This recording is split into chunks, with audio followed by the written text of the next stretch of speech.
Cette intro m'avait manqué, me jugez pas. Bon, eh ben, on dirait que je deviens productif sur les vidéos, dis donc. Serais-je devenu un bosseur? Bon, vite que je termine ça et que je retourne rien faire. Alors, est-ce que ça vous est déjà arrivé de vous faire insulter gratuitement par un illustre inconnu? Si c'est le cas, bienvenue sur cette vidéo, sinon, ça viendra, vous inquiétez pas. Alors aujourd'hui, on va parler d'une espèce un peu particulière qui nous concerne tous, aussi bien les auteurs que tout autre créateur de contenu. Je veux parler des haters. Ouais, un peu trop de drama là. Les créateurs qui se lancent vivent avec l'angoisse de recevoir leur première critique. La peur du jugement, de l'échec, de la remise en question, mine de rien, s'exposer publiquement comprend des risques. Et quand on n'est pas préparé psychologiquement, ben ça peut faire de sacrés dégâts. Mais alors, comment est-ce qu'on fait pour s'en protéger ? On va commencer par parler des vraies critiques. Vous savez, celles qui apportent de la pertinence dans leurs propos. Celles qui relèvent vos erreurs, mais qui parfois vous proposent des solutions alternatives pour vous améliorer. Ça peut être des incohérences dans votre récit, dans vos personnages, dans votre scénario, ça peut être un problème de rythme, de construction, bref. On va pas se le cacher, ce sont toujours ces critiques argumentées qui piquent le plus au final, hein, voilà, soyons honnêtes. Parce que même si, pour la plupart, elles sont là pour nous faire avancer, elles peuvent aussi nous donner le sentiment d'être, décrédibilisées. Je sais pas si vous voyez ce que je veux dire. Nope. Ah, mon ego. Détendez-vous, respirez un bon coup. Ces critiques, ce sont des retours à prendre en compte. Après, ça veut pas dire que la personne a forcément raison, hein. Vous pouvez ne pas être d'accord avec certains reproches, hein. De toute façon, l'auteur, c'est vous. Mais comprenez que la personne vous retransmet ce qu'elle a vécu au travers de votre histoire et de vos personnages. Ce n'est qu'un ressenti. Que ce soit bon ou mauvais, c'est quand même intéressant de s'y pencher. Après, à vous de voir ce que vous prenez et ce que vous jetez. Mais sachez que lorsque vous lisez une critique qui descend un bouquin, ça veut pas forcément dire que vous allez aussi le détester, hein. Si ça se trouve, ça deviendra même votre livre préféré.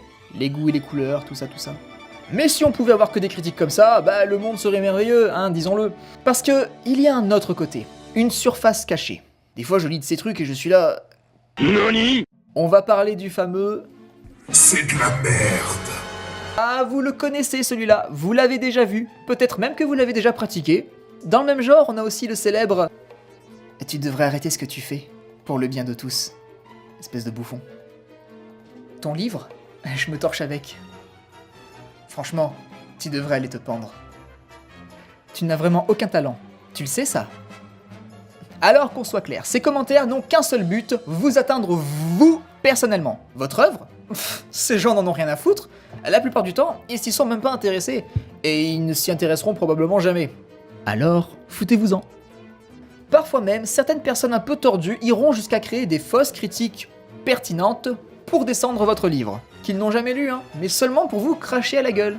Alors oui, je sais ce que vous allez me dire, mais c'est horrible, ça détruit notre travail et tout. Faites-moi confiance, ces critiques-là, elles sont assez faciles à déceler, parce que si vous faites un petit peu attention, malgré le gros pavé de conneries, les arguments donnés sont toujours en surface. C'est des arguments un peu bateaux qu'on peut sortir dans n'importe quel contexte et ça marche. Vous verrez par vous-même que ça creuse jamais bien loin, hein. Parce qu'ils n'ont pas lu le bouquin, hein, donc forcément ils sont un peu obligés de rester vagues. Je sais aussi que certains d'entre vous sont très sensibles et peuvent être facilement heurtés par de tels propos. Mais dites-vous bien que si les gens vous insultent et cherchent à vous atteindre, c'est uniquement pour déverser une frustration quant à votre réussite. Je sais que parfois ça peut être tentant de leur répondre là et de leur tordre leur putain de cou, mais je vous conseille vivement de vous abstenir. Pourquoi ? Parce que si vous répondez à leurs conneries, vous leur offrirez ce qu'ils cherchent, à savoir votre divine attention. Parce qu'ils ont beau vous détester et souhaiter votre mort pour une raison qui m'est obscure, il n'empêche qu'ils passent beaucoup de temps à vous surveiller derrière leurs écrans, parce que... Je sais pas. Comprenez bien que ce sont des personnes qui vivent dans l'ombre constamment, et pour eux, leur seul moyen de briller, c'est d'aller dans la lumière des autres. Autrement dit, la vôtre. Et vous attaquer est le moyen le plus rapide et facile d'y parvenir. Donc, lorsque vous recevrez un message de haine, la meilleure attitude à avoir, c'est... On s'en bat les couilles, on s'en bat les couilles, on s'en bat les couilles, on s'en bat les couilles, on s'en bat les couilles, on s'en bat les couilles. Parce que, je vais vous dire un truc. Pour une critique haineuse, vous en avez 10 derrière, qui vous apportent du soutien et de l'amour. Donc le calcul, il est fait. Il s'agit d'une toute petite minorité, ce qui est tout à fait négligeable. Parce que dites-vous bien une chose, quoi que vous ferez, quoi que vous direz, il y aura toujours un connard pour vous casser les couilles. Et je sais que vous le savez, mais je le rappelle quand même. Et vous aurez beau créer de la perfection, vous aurez toujours cette personne pour vous dire « Ah non, alors là, non, c'est trop beau, trop parfait, trop... Non, à mon avis, ça cache quelque chose. C'est de la merde. » Donc vraiment, allez dans votre délire, occupez-vous des gens qui vous soutiennent et remerciez-les d'être là. Mais ne prenez en compte les critiques que lorsqu'elles vous paraissent pertinentes. Même si je vous l'accorde, elles peuvent parfois être désagréables à lire. Si vous savez au fond de vous que il ou elle a raison de pointer du doigt tel défaut, prenez en compte et vous verrez après ce que vous en ferez.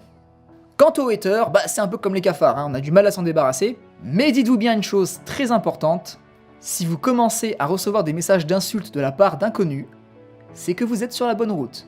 Ah, c'est comme dans les jeux vidéo, quand tu vois un ennemi, c'est que t'es sur le bon chemin. Si t'en vois pas, c'est que t'es pas sur le bon chemin du coup. Donc voilà. Pas terrible comme comparaison, du coup. C'est de la merde. Voilà les amis, c'était une petite vidéo comme la précédente. Il y en a beaucoup comme ça qui vont sortir, moi ça me plaît, j'aime bien parler devant un objectif, ça me rappelle que j'ai personne à qui parler. Bref, je vous fais des bisous, portez-vous bien, à la prochaine et ciao!